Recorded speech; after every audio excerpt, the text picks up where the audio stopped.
जो वोटर हैं उनसे एक ही अपील है, अगर इस देश में अगर बेरोजगारी से निजात पानी है तो ईवीएम का बहिष्कार करना पड़ेगा। देखिए, जो बंगाल में चुनाव आने वाला है अगले साल 2021 में, बंगाल और असम में, अगर यहां की जनता और पूरे देश की जनता खड़ी नहीं होती है तो जो परिणाम आपने आज बिहार में देखे हैं, यही परिणाम आने वाले समय में बंगाल में और असम में भी आपको दिखाई देंगे। 26 नवंबर को हम लोग इस आंदोलन की शुरुआत कर रहे हैं। दिल्ली में जंतर मंतर पर ईवीएम हटेगी तो बीजेपी हटेगी और बीजेपी हटेगी तो देश बचेगा।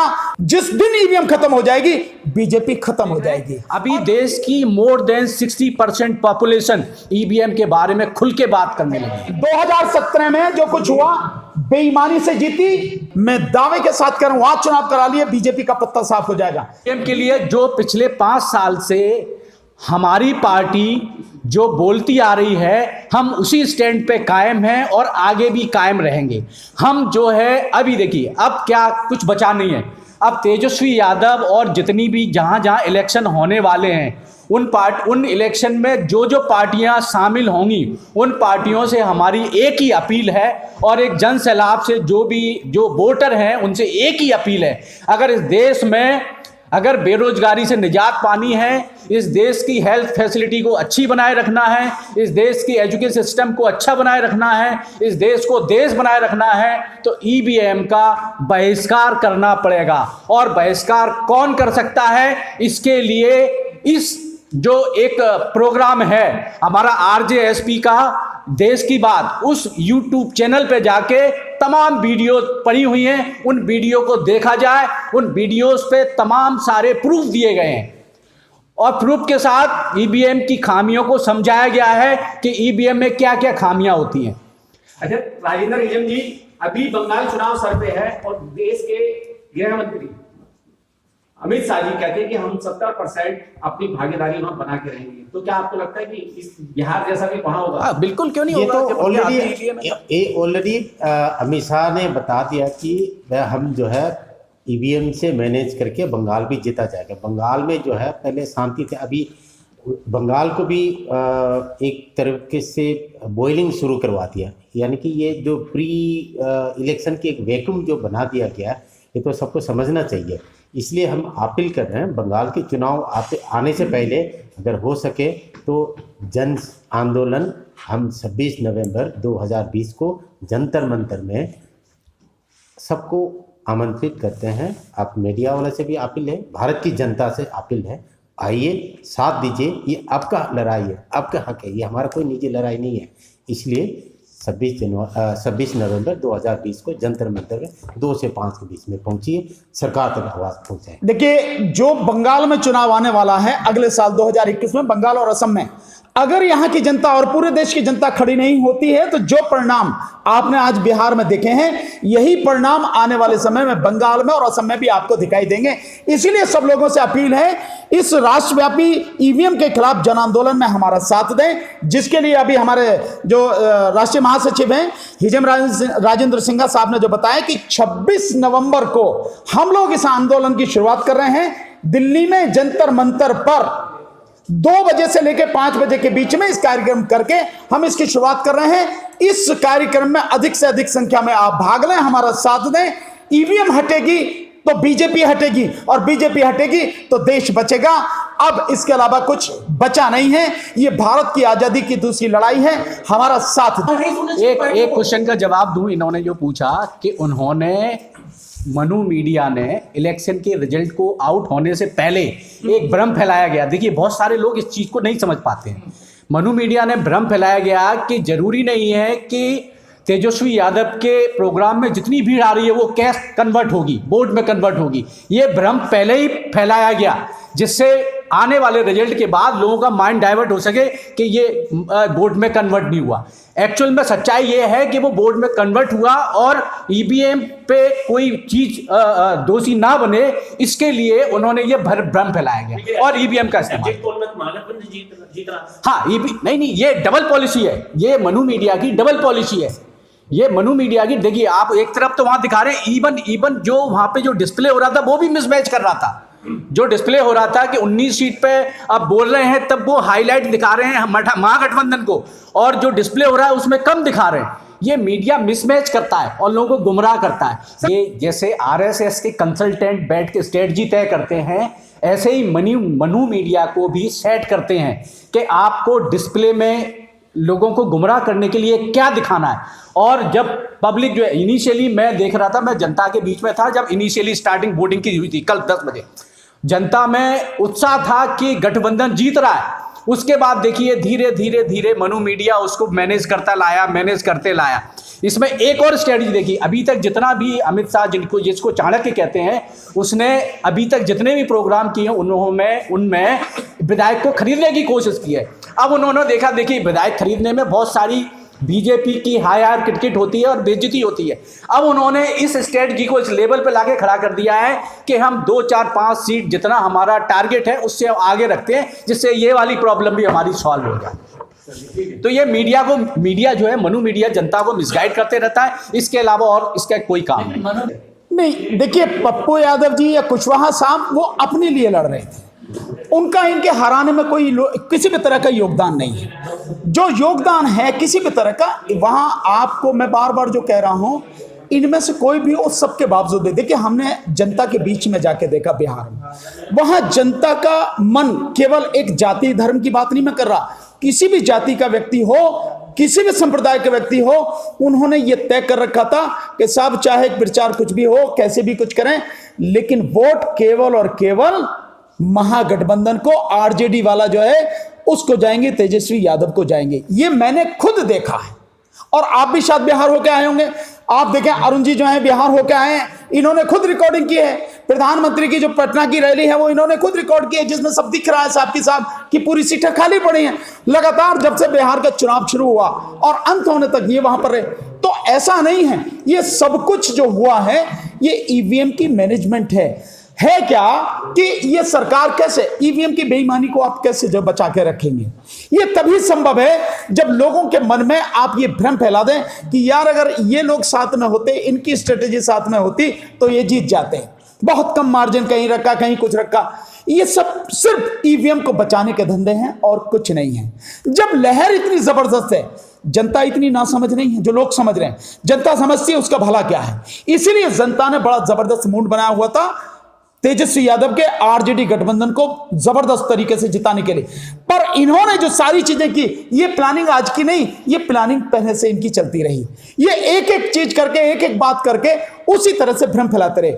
अगर आप इसका एक उदाहरण देखें कि पहले चुनाव के बाद जो वो मसला आया पुलवामा का मसला क्यों लाएगा? ये सिर्फ इसलिए लाएगा, उन्हें मालूम है कि पुलवामा से वोट नहीं मिलेंगे, लेकिन इसलिए कि जब हम जीतेंगे ईवीएम के माध्यम से तो कह सकेंगे वो राष्ट्रभक्ति की वजह से लोगों का रुख जो है इस तरफ मुड़ गया। तो पहले चुनाव के बाद दूसरे चुनाव में ये सारे, और वो हिंदू वाली विशेषकर जो थर्ड फेज में हो, इसलिए मुड़ गया। और इसलिए पश्चिम बंगाल में जाके जब यहाँ जो चुनाव होना है थर्ड फेज का, तो अमित शाह पश्चिम बंगाल में जाके वही हिंदूवादी जो वो करते हैं वो सब करने लगे, और वही सीए एनआरसी का मुद्दा उठाने लगे। जो योगी आदित्यनाथ हैं उत्तर प्रदेश के चीफ मिनिस्टर, इन्होंने भी वहां सीमांचल के इलाके में ये बात। तो ये सब कुछ ईवीएम पे किसी तरह से उंगली न उठ जाए उसको बचाने के लिए सारा जो है खेल किया गया है। जिस दिन ईवीएम खत्म हो जाएगी, मैं आपको बार बार कह रहा हूं, जिस दिन ईवीएम खत्म हो जाएगी बीजेपी खत्म हो जाएगी। और किसी तरह से इस पे उंगली न उठे, किसी तरह से ईवीएम जो है किसी चक्कर में ना आए, तो उसलिए सारी चीजें करी जाती हैं। बीजेपी का जो थिंक टैंक है, मैं निश्चित रूप से उसकी दाद देना चाहूंगा। जिस रणनीति के साथ वो चलते हैं और जितनी अपनी बेईमानी को बचाने के लिए वो पूरी योजना बनाते हैं, वो वाकई जबरदस्त है। हमें उसको समझना पड़ेगा। सर, एक सवाल ये है, जिस तरह से देखा गया कल 119 सीटों पर महागठबंधन को विजय दिखाया गया था, जो इलेक्शन कमीशन की जो वेबसाइट है उसको लेकर जो आरजेडी ने आरोप लगा, आरजेडी ने आरोप इलेक्शन कमीशन पर लगा, ना कि ईवीएम पर। तो सवाल यह है, जब दोबारा काउंटिंग की गई तो कुछ सीटों पर जो बीजेपी जीत गई, अगर ईवीएम में दोबारा काउंटिंग से कैसे जीत सकता है? अगर बैलेट पेपर का मामला मामला है तो उसमें माना जा सकता है भाई कुछ वोटें खराब हो सकती है। Exactly. तो ईवीएम में कैसे हो सकता है कि दोबारा गिनती करने के बाद दूसरी पार्टी जीत जाए? मैं तो सिंपल कहता हूं, अगर ईवीएम में आपने 100 वोट डाली हैं तो ना तो उसमें 99 निकल सकती, ना 101 निकल सकती, 100 ही निकलेंगे। रिकाउंटिंग एक बार नहीं, आप 100 बार करा लीजिए, वो ही निकलेंगे। और अगर ये सब गड़बड़ी हो रही है तो साफ जाहिर है कि ईवीएम में गड़बड़ी है। तो मैं इसको क्यों मना कर रहा हूं? नहीं है इसके इससे बड़ी और क्या होगी कि एक बार आप 119 में दिखा रहे हो आप, और उसके बाद दोबारा हुई तो दूसरी पार्टी जीत गया। और दूसरी पार्टी कौन सी है? बीजेपी है, और तो कोई है नहीं। और आपने एक चीज देखी होगी कि ईवीएम मशीन का जब भी बटन दबाया जाता, आपने कहीं सुना है कि ईवीएम मशीन में बटन दबाया तो वोट कांग्रेस को चली गई, आरजेडी को चली गई? जब भी बटन दबाएंगे बीजेपी को जाने की बात क्यों होती है कि एक बटन दबा रहे हैं तो 5 वोट बीजेपी को जा रही हैं? ये सारे वीडियो हुए ना, चले ना, सारा सब कुछ लोगों ने पूरी एविडेंस देखी ना। सर, जो 5 वोटों वाला जो मामला है उसको लेकर बड़ा कंफ्यूजन है। अगर 1 वोट डालेंगे 5 बीजेपी को जाएगी तो टोटल नंबर ऑफ वोट्स बढ़ जाएगी, तो वो तो पॉसिबल नहीं है। नहीं, मैं तो इस बात को नहीं जानता कि पॉसिबल है नहीं है। मैं सिर्फ इस बात को कह रहा हूं कि जब भी जिस दिन से ये ईवीएम है और बीजेपी इस सब का खेल कर रही है, आपने कभी देखा है कि बीजेपी जो ईवीएम मशीन का बटन दबाया जाए और बटन दबने के बाद में वोट बीजेपी के अलावा किसी को चली जाए? कहीं नहीं जाती ना। वोट जब भी बटन दबाओगे तो बीजेपी को ही जाती है। ये क्यों है? इसका मतलब साफ है कि कहीं ना कहीं ये गड़बड़ी है, और ये गड़बड़ी निश्चित रूप से है, ईवीएम में गड़बड़ी है। और इसको समझना चाहिए कि जिस देश की आधी से अधिक आबादी अनपढ़ है और पढ़े लिखे लोग भी ईवीएम को नहीं समझते कि वो कैसे वर्क करती है, उसका सिस्टम नहीं जानते, और सुप्रीम कोर्ट ने भी इस बात का एक्सेप्ट किया कि ईवीएम में ये गड़बड़ी है। बटन दबाने का मतलब ये नहीं है कि आपने जिसको कैंडिडेट को या पार्टी को वोट देना चाहिए आपकी वोट उसी को गई, ऐसा कहीं भी नहीं है। तो फिर इसको खत्म क्यों नहीं किया जाता? अफसोस ये है कि उसके साथ में वीवीपैट जोड़ दी गई। वीवीपैट में भी बेईमानी होती है कि दिखता कुछ है और निकलता कुछ है। और हमने कई बार जंतर मंतर पर हमने कई बार अलग अलग साथियों के माध्यम से ये डेमोन्स्ट्रेशन करके दिखाया है। वीवीपैट का डेमोन्स्ट्रेशन करके दिखाया, ईवीएम का हमने डेमोन्स्ट्रेशन करके दिखाया कि इसमें गड़बड़ी होती है। उस सब के बावजूद भी सर, प्रधानमंत्री मोदी जी ने पहले जीत की बधाई दे दी थी, क्या वजह है? नहीं, उन्हें मालूम था भाई, वो तो कभी भी दे दें। उन्हें मालूम था कि बिहार में उनकी सरकार बनने जा रही है जब सब कुछ अपने हाथ में है, जितनी वोट लेनी है, जितनी सीट लेनी है, जिस तरह से जीतना है, तो उसे पहले ही बताने में क्या दिक्कत है? तो उन्होंने पहले बताया, जिस तरह से लोकसभा चुनाव में बताया गया कि 300 से ज्यादा सीट आएंगी और जो एनडीए है उसकी 350 से ज्यादा वोट आएंगे, वही आया आंकड़ा सारा सब कुछ। ये यही है, इसको समझना पड़ेगा देश की जनता को कि ईवीएम में गड़बड़ी, इसके अलावा कोई गड़बड़ी नहीं है। डॉक्टर साहब, एक सवाल है मेरा आपसे। विपक्ष कुछ नहीं कह रहा ईवीएम के बारे में, क्या विपक्ष इसका- क्या उसका बीजेपी का साथ दे रहा है? इसका हम हो सकता है एक अगले प्रोग्राम में खुलासा करें। अभी मैं एक शॉर्ट में बता देता हूँ। 2019 में जो इलेक्शन हुआ था, लोकसभा का इलेक्शन हुआ था, तो क्विंट ने सिर्फ 7 सीट के लिए स्पेसिफाई 7 सीट के लिए क्लियरेशन मांगा था कि सर हम इसको जांच का, हमको इसका एक परमिशन दे दीजिए। तो आप जो बात कह रहे हैं कि इसमें कौन कौन सी पार्टी इन्वॉल्व है, विपक्ष काम करता है कि नहीं करता है? विपक्ष इसलिए काम नहीं करता, इन 7 की 7 सीट पे बीजेपी जीती थी, जबकि क्विंट न्यूज चैनल ने ये मांगा था कि हम ये 7 सीटों का वेरीफाई कराना चाहते हैं। तो 3 चुनाव आयोग के अधिकारियों के 3 अलग अलग आंसर थे। पहले चुनाव आयोग के अधिकारी का आंसर था कि हमने ये सारी सीटों को निपटा दिया है। लैंग्वेज देखिए आप उसके चुनाव अधिकारी की, निपटाने का मतलब है हमने इनको खत्म कर दिया। दूसरे चुनाव अधिकारी ने बोला गया कि हमने इनको डिस्ट्रिक्ट के वेयर हाउस में बंद कर दिया गया है। तीसरे चुनाव अधिकारी के आयोग के अधिकारी ने बोला गया कि ये कोर्ट में केस है, इसलिए हम इसको वेरीफाई नहीं करवा सकते। आप इससे ये साबित, ये सारी चीजें पब्लिक डोमेन में होने के बावजूद भी कांग्रेस और आम आदमी पार्टी को ये चीज पता है कि ये सारी चीजें हो रही हैं, उसके बाद भी विपक्ष का रोल अदा नहीं कर रहे हो। एक ये बहुत बड़ी चीज है, ये आपस में मिले हुए हैं सारे लोग। तो जनता ही विपक्ष है, जनता विपक्ष है। अब आज के टाइम पे कांग्रेस और आम आदमी पार्टी, इवन जो भी पार्टियां सत्ता का सुख भोग चुकी हैं, वो पार्टियां कभी, हम विपक्ष है, हम विपक्ष हैं, हम अपना रोल अदा कर रहे हैं, पिछले 5 साल से रोल अदा कर रहे हैं, और हमें कितना सक्सेस मिला है ये आप लोग देख रहे हैं। अभी देश की मोर देन 60% पॉपुलेशन ईवीएम के बारे में खुल के बात करने लगी है। थैंक यू आप सभी का आने का था। 2017 में जो कुछ हुआ बेईमानी से जीती जो ये बीजेपी उत्तर प्रदेश में जो चुनाव जीती, बेईमानी से जीती, ईवीएम में गड़बड़ी करके जीती। मैं दावे के साथ कह रहा हूं, आज चुनाव करा लिए, बीजेपी का पत्ता साफ हो जाएगा। बीजेपी बहुत टारगेट करके, बहुत तरीके से इस सारी चीज को मैनेज करती है, आप इस बात को मानिए। अच्छा चलिए एक बात बताइए कि जब बीजेपी को इतना ही है कि वो हर जगह जीतती रही है, लोग उसके साथ में हैं, साइलेंट वोटर उसके साथ में, ईवीएम से क्यों कराती है चुनाव? बंद करें इसको।